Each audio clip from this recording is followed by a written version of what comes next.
This tutorial to see your FPS on any Roblox game.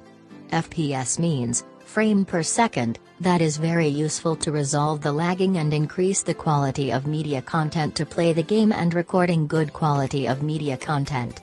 If I say 60 FPS video, it means that video is rendering the 60 images per second. A 100 FPS video content is recommended to upload in YouTube or some other social sites like Facebook, Instagram.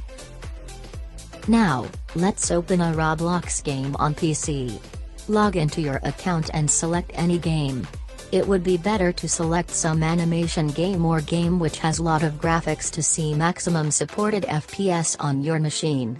I open a new Year Animation Roblox game. Now press Ctrl-Shift F5 to see FPS of your Roblox game. A new highlighted screen will be visible with the current FPS. Play game to get the average FPS of game. Now this tutorial is end. If you find this tutorial is helpful, please consider to subscribe the channel.